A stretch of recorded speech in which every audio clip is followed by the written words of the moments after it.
Good morning and welcome to another Atypical Philosopher video with myself, Jonathan M.S. Pearce. This is the 11th of the 11th, 2022. So the 11th of November, that is in the UK at least Remembrance Day. So we remember the fallen in various conflicts through history, started this particular tradition with the First World War and has continued since. So it's rather pertinent, I guess, to the conflict at hand. Now, there's been a lot of discussion and lots of information about Kherson. I'm going to do the full frontline update, but things are happening on the Donetsk, southern Luhansk front lines that perhaps they're pretty important, I think, and have been overshadowed by what's going on in Kherson. So I do want to spend some time on that front before we get to Kherson.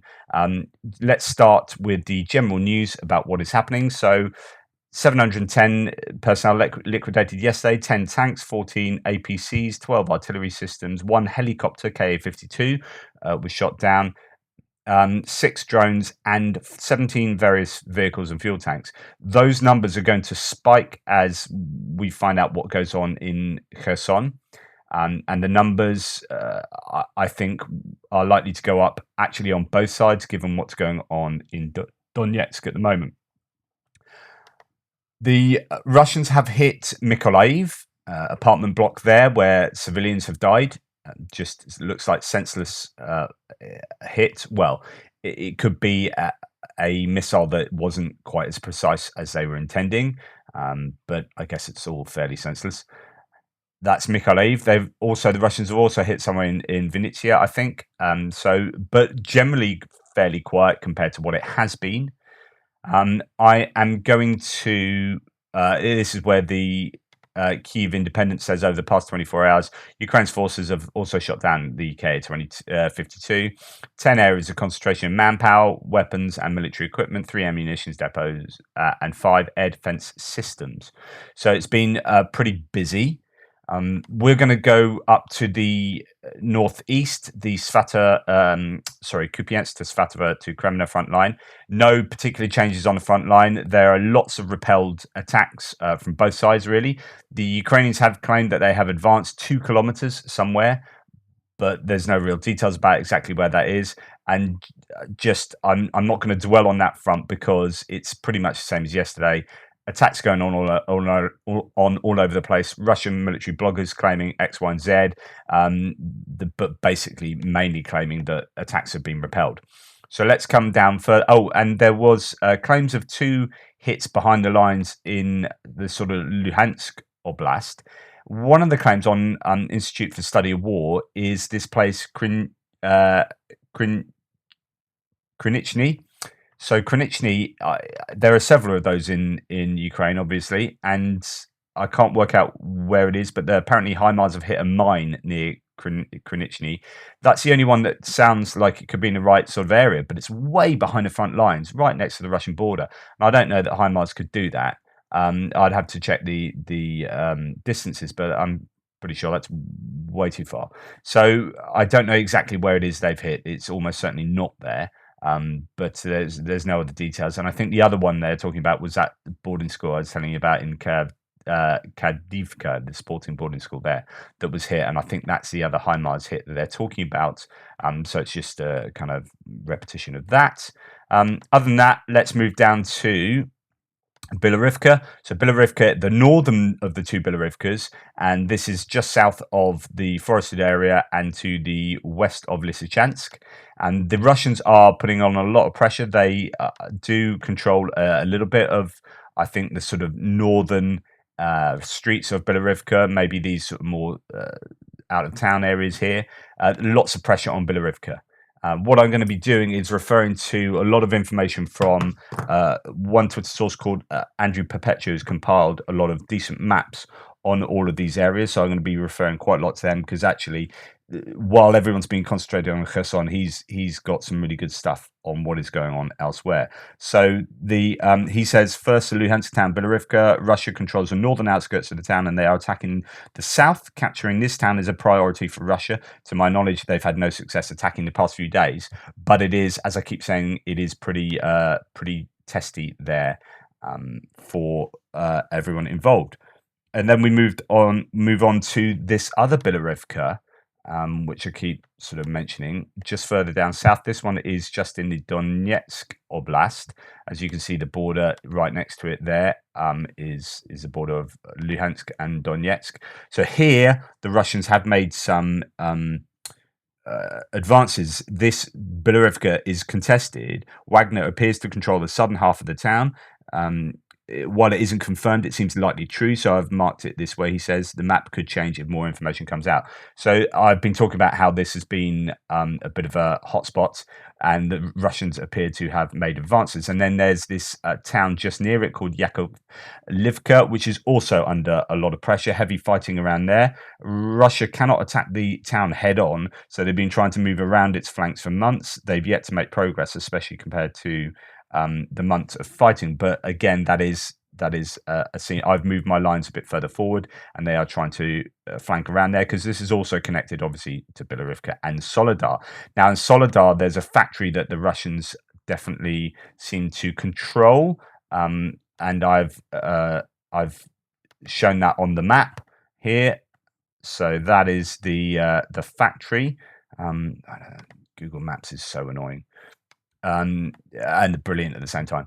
So the Kadiivka factory is controlled by the Russians, and they are sort of making a little bit of inroads into Bakhmut, just to the south of that factory as well. So what does Andrew Perpetua say about that? In Soledar, there's heavy fighting, but I don't see much movement, only a lot of casualties for both sides. Russia still controls the Kadiivka factory and a few minor streets to the north of the factory. Note that everything south of the factory is Bakhmut and not Soledar.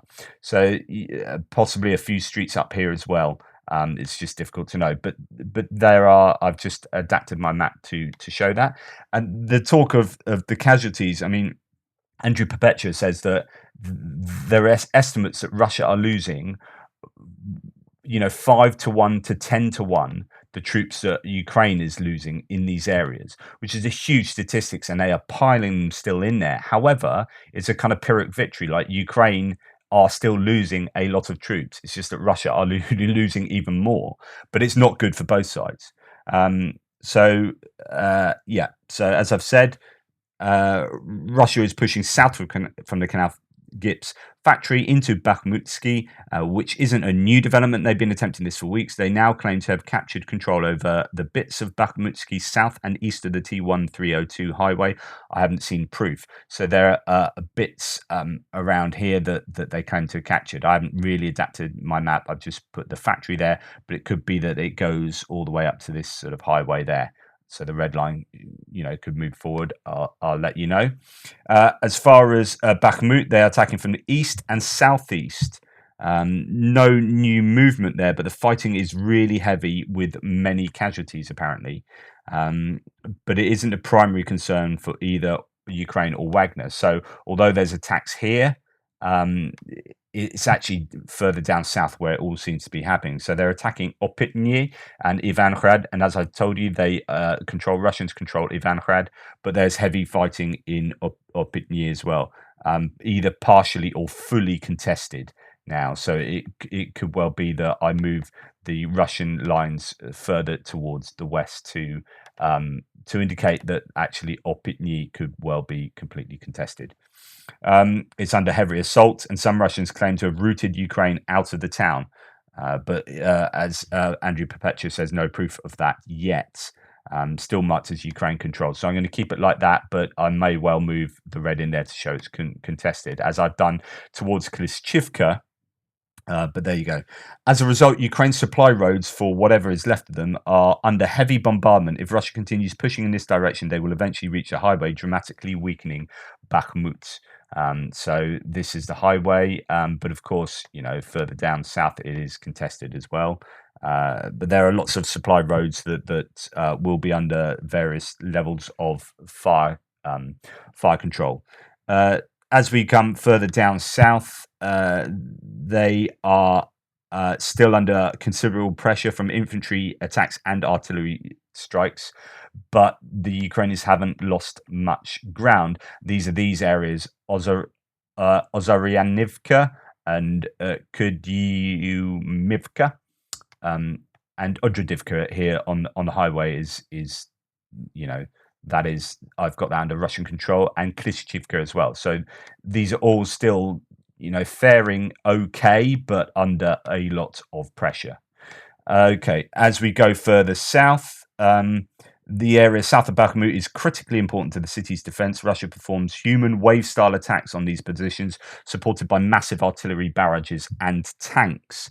And the loss ratio, this is where he talks about loss ratio, is 1 to 5 or 1 to 10, depending on the attack. But Ukraine are also suffering heavy casualties. And artillery bombardments have long since erased the terrain features. And as a result, there are very long sight lines, and one can see attacks and movements from very far away. Wagner attacks so many places and from so many angles simultaneously that Ukrainian artillery cannot cover it all. And they do so with the size and frequency that they are slowly capturing ground and are getting critically close to essential roadways. The situation is precarious. So this is kind of what Russia's doctrine is, and has been for the entire conflict, which is flatten places to the point where there's no resistance, and then just walk in and put a flag in the rubble. This is what they are continuing to do, whilst also throwing in waves of troops, and of course they're going to be getting fresh Wagner recruits and fresh mobilized troops as well. That said, the defenses within Bakhmut are strong, and Ukraine is well prepared for urban combat. Wagner knows that any attempted assault on this city would come with very high casualties, which is why they send human wave attacks to reach the highway. They think the enormous losses in these attacks are less than what they would suffer within the city. Keep that in mind when you hear Russian claims that they are already inside Bakhmut. So really, it's all about these areas to the south and north, because if they can encircle that, then they feel that Ukraine will pull out of there and they won't have to do fighting through the streets, which will be incredibly costly. But that's been the same for weeks and weeks. But it just seems like the last few days has seen an uptick right up and down this front, as they are, the Wagner particularly, are just concentrating on wave after wave of attacks. So as we go down to Avdivka, Russia is attempting to surround Avdivka. Its capture along with Bakhmut is a primary goal, and they're still assaulting Mayorsk as well. So we have that train station in Mayorsk there, which is still being heavily attacked. But as we go down here, it seems that there's a village here which isn't named, called Vasily, which I think it's there. It is being attacked by the Russians, so the Russian line could be further to the west, and this shows this large encirclement that they're attempting on Avdivka, and it's not looking good down south. So it looks like Opitny is now fully contested, whereas it was under Ukrainian hands.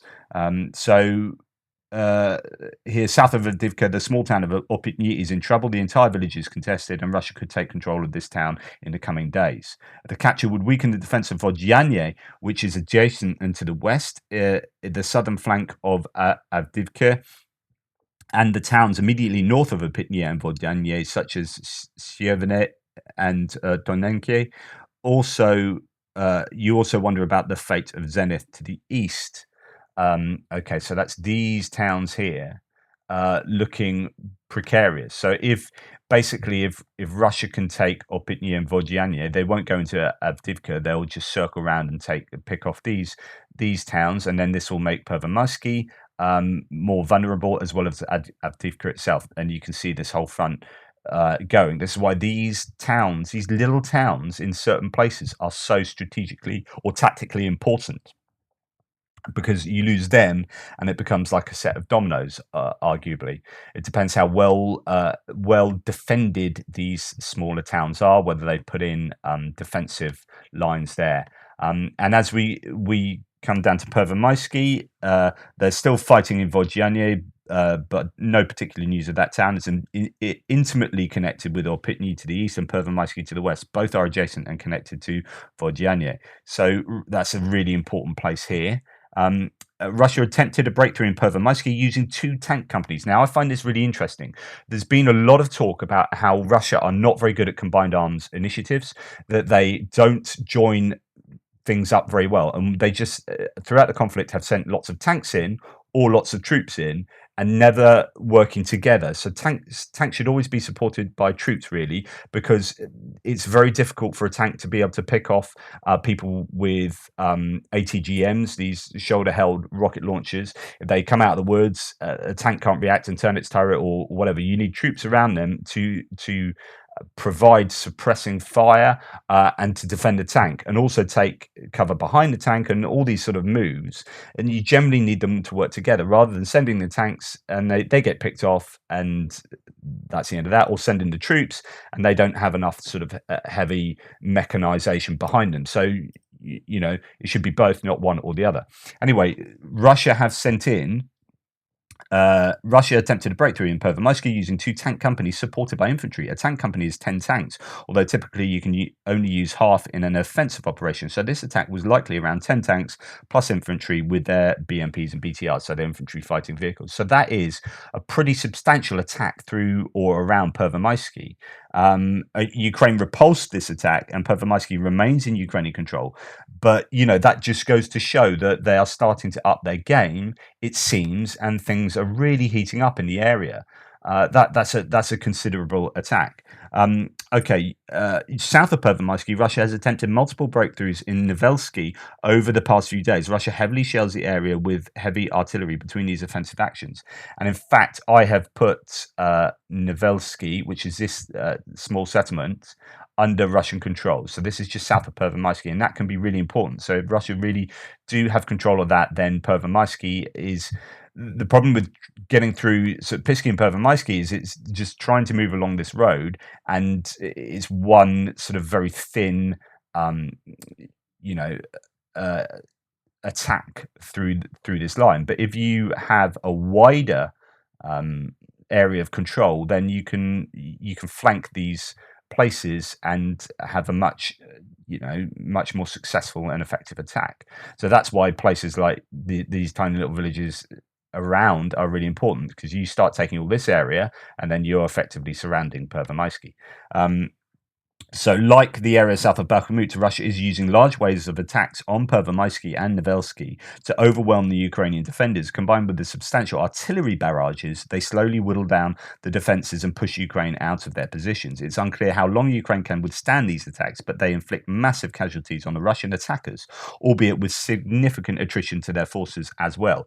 In other words, Russians are losing loads, Ukrainians are losing significant numbers as well, and it's pretty devastating for both. But then when Russia just have huge amounts of mobilized troops to be able to throw into these areas, and Wagner recruits, it's tough, very tough. And then we move down to Krasnochorivka. So Krasnochorivka is south of Novelsky, so that's that little settlement there. After capturing Novelsky, Russia plans to turn south and attack Krasnochorivka from the north and east. For now, Krasnochorivka is taking light mortar fire and occasionally small arms fire. So it could be that actually Novelsky is just under threat. It might not be captured, but it's certainly being contested. And then this will help them possibly not only up further north, but further down south in Krasnochorivka. And then Marinka as well is under huge amounts of pressure. So south of Krasnochorivka is Marinka, which, like Novelsky, is suffering absolutely enormous artillery barrages, followed by large infantry attacks. Now, that has been going on for some time, and they've had air assaults there as well. And it's just being hammered. There are substantial defences there. That's been pretty much the line since 2014, I believe. So it is going to be a tough nut for the Russians to crack, but they are throwing lots and lots at it. Russia claims to be making moderate progress in the northern part of Marinka. So that's up here. There's a road that comes down there, and this area here is where the Russians are making more progress. Still, Ukraine firmly controls the west, and Marinka is a mercurial place where minor advances come and go. It's just a lot of street fighting around there. Pretty tough. Okay, as we move further south, Russia is attacking Novomykhailivka, which they have been doing for days, and places around here. So let's just zoom in. Paraskovivka as well is under a lot of pressure.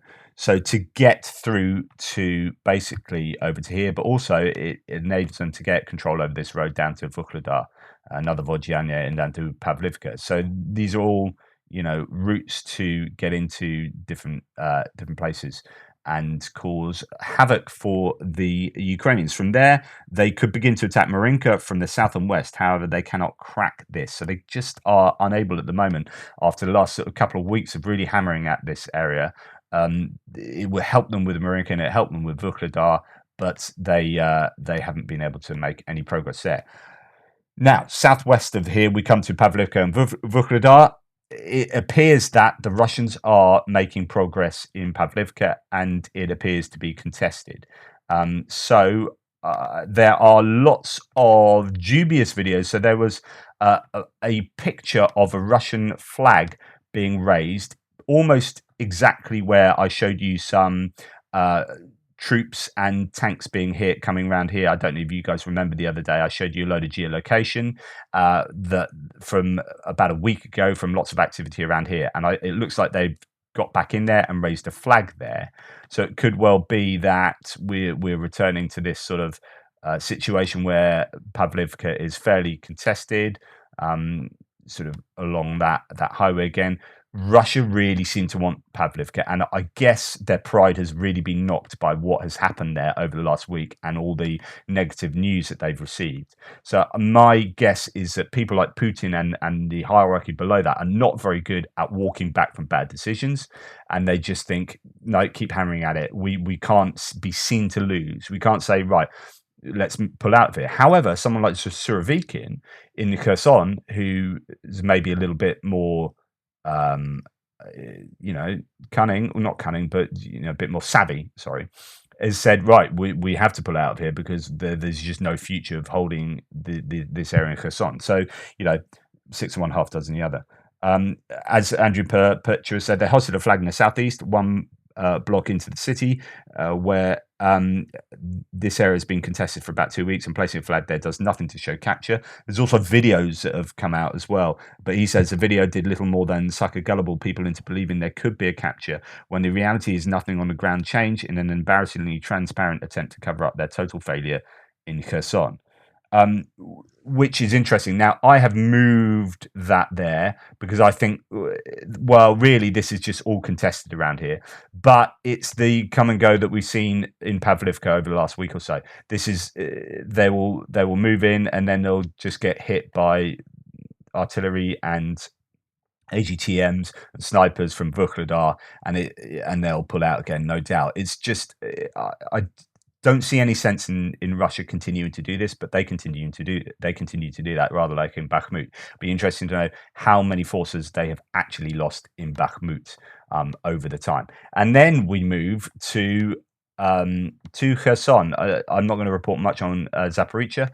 This is the map I'd done last night. I was trying to do it almost in real time as these places were liberated, and then I gave up because I thought it's all going to get liberated. There's no point inching my map left and right, north and south, east and west. Just it's all going to go.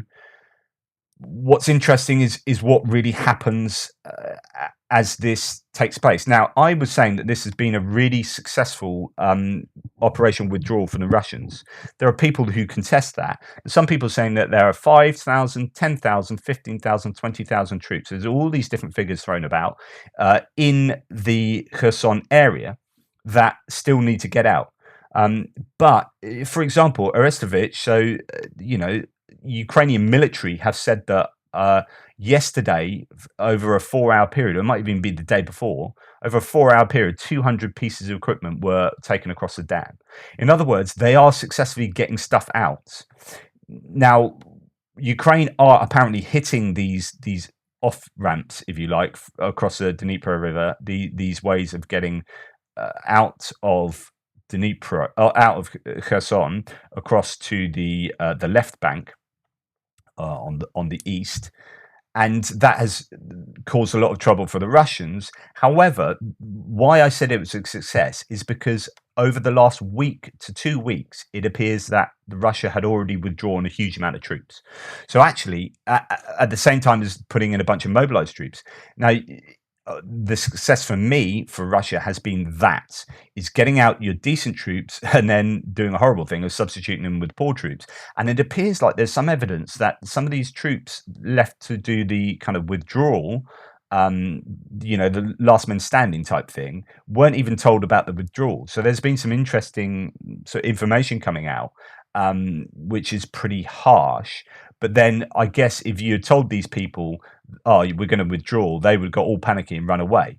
So you don't say anything to them, keep them there. Oh, everything's going on as normal. Everything's going on as normal. Pull out everyone else from here, um, across the river, and then these guys are suddenly like, oh, everyone's left, and then that effectively stops a rout.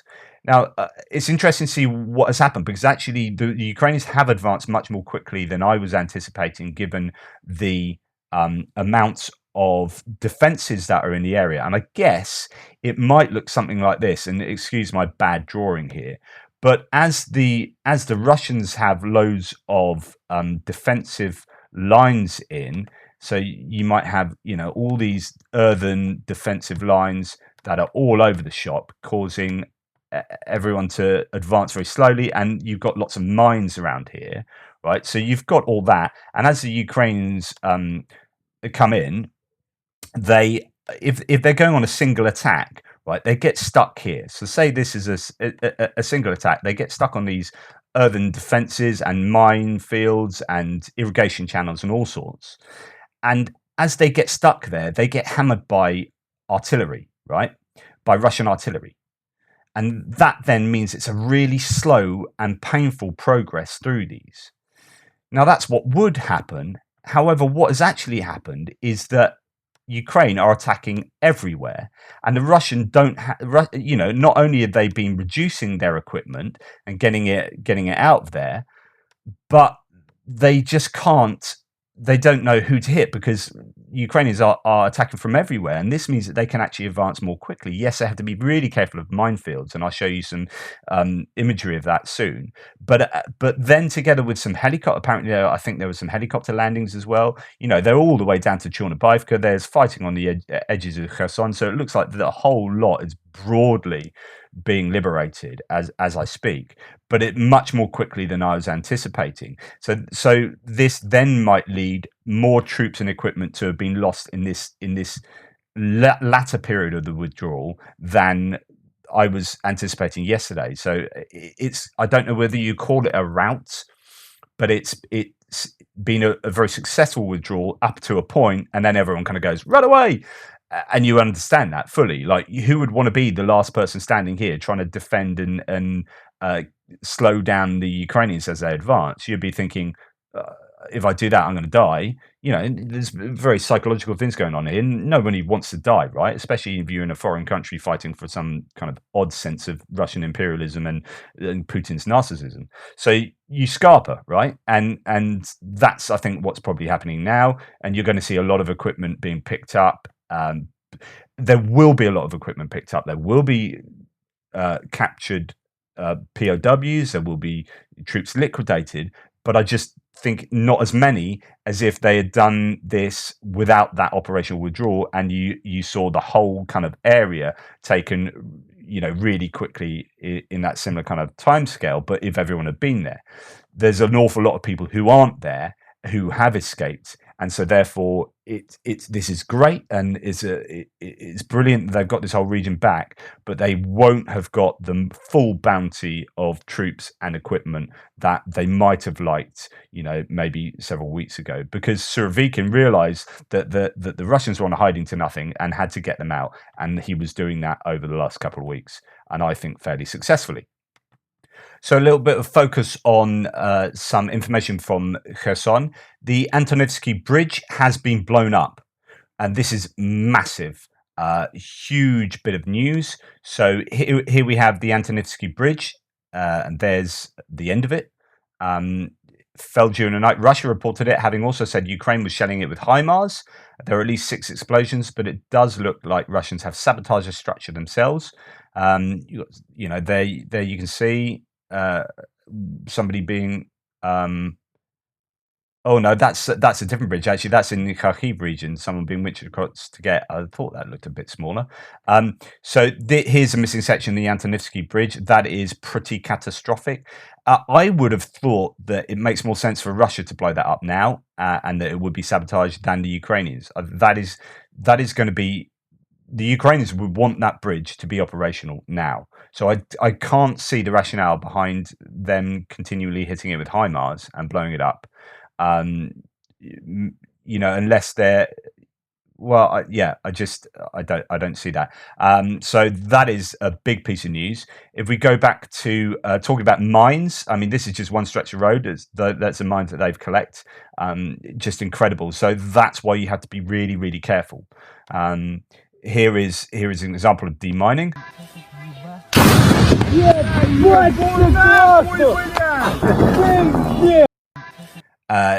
It's slow and methodical progress that they have to make in certain areas, and that's what I was thinking would cause them to be very slow in their progress. I think that they've done this as War Monitor have done it. I think what they have done is not told a significant amount of their troops about the evacuation. They are now almost a non-voluntary rear guard.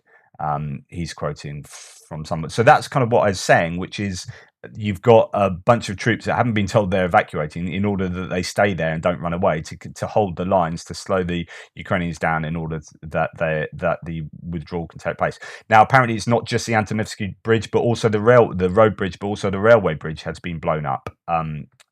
As according to this source. Here's a bit of a commentary from Mark Hertling. Lots of commentary on the Russian withdrawal from Kherson, a potential for Ukraine capturing equipment and personnel. Yes, watching Russian activities in this oblast since about 3rd of October was predictable.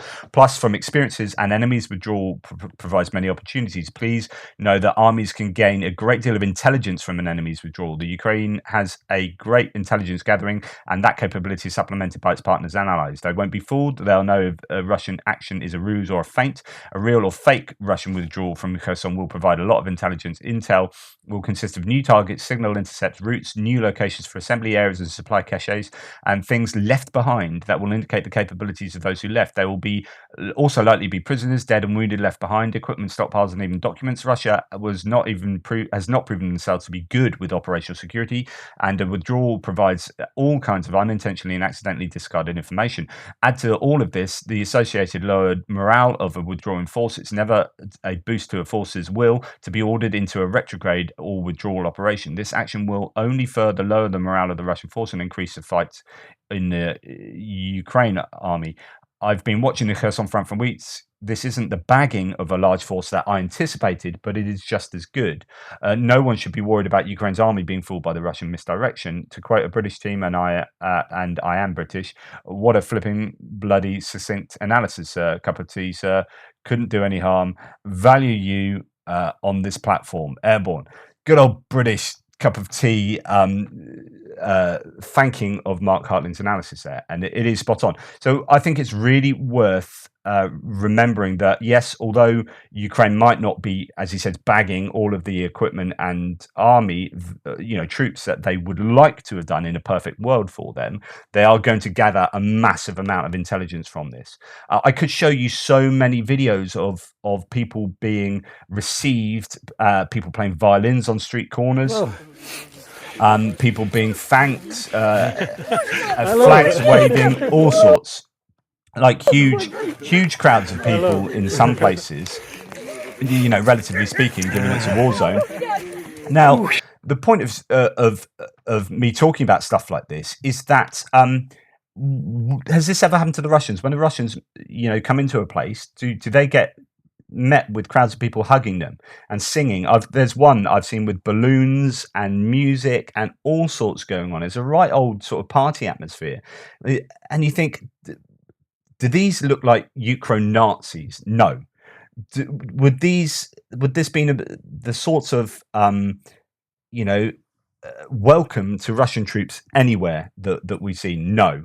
So that almost this video, or these sorts of, that's one of the smallest ones I've just shown, but there I've got. But these sorts of videos for me tell me everything I need to know about the conflict and whose side I should be on.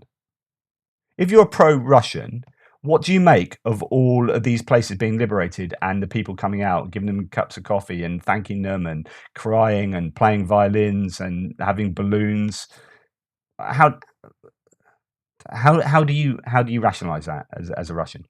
Now the interesting thing is where these troops go. So Kakhovka, Novokakhovka, Oleshki, locals recall a movement of huge columns of equipment. Direction is probably Melitopol. And this is interesting. A reminder that Russians preferred to steal the 200-year-old corpse of a dead Russian prince. So this is what happened when they were looting Kherson.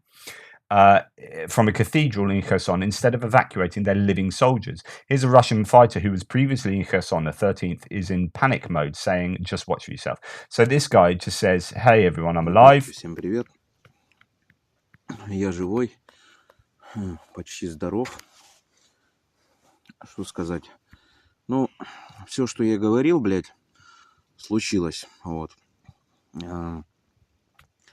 Те, кто пытается найти этому оправдание, там, сравнивать это с Бородиной, еще с чем-то, можете смело их послать нахуй. Вот. Те, кто сейчас рассказывают, блядь, про Павловку, блядь, и сравнивают это с Херсоном, блядь, тоже можете их нахуй послать. Те, кто считает, что дальше все будет хорошо, тоже пошлите их нахуй, потому что, блядь, в Крыму, блядь, роют оборонные укрепления, а в одном подразделении, я не буду пока называть, блядь, в каком, блядь, последний приказ был, блядь, переодевайтесь в гражданку, съебайтесь как хотите, блядь. Но это вот чтобы, ну, поняли весь масштаб, блядь, пиздеца, к которому, блядь, нас планомерно ведут, блядь. Ребятки, всем привет. So that's really interesting as far as I'm concerned. That gives you an insight into, yes, it's anecdotal and just one person, but here he's saying, right, they're building defenses in Crimea. So do you think this is the glory of, like, you know, taking all this Ukrainian territory? No, we're in full defensive mode. We're told to get out of here any way we can by getting into civilian clothes. We're basically left for dead. And anyone that thinks the next step along this timeline is going to be fine can go and screw themselves. So he's like, yeah, I think that's just a really interesting window into an average Russian soldier who's involved in this Kherson withdrawal, his thoughts. Anyway, there'll be so much coming out of here, but for the time being, I'll leave it at that. There's so much to say about Kherson, so I'm sorry I have gone on, but just be warned that by paying so much attention to Kherson, we can forget that actually there's an awful lot going on in Donetsk, it seems, and up into Luhansk. A lot of hard fighting going on. And the Russians seem to have put renewed effort all along this front, even including in Pavlivka for some unknown reason. Anyway, thank you so much for your support. I hope this is useful and interesting. This is going to be dynamic. Things will change. I might have got some things wrong. I might have got a lot wrong. Let me know. It's difficult to know because it's early days around here. But please, thank you for your support. And thank you to all the new channel members on board. I will give them a proper shout out in my Ukraine War Update extra video later today. But in the meantime, thank you so much for all those who are supporting the channel through membership or through donations through PayPal and Buy Me a Coffee and YouTube. I really appreciate that. It allows me... if that didn't happen, I literally wouldn't be doing this. So thank you. Toodle pips, speak later.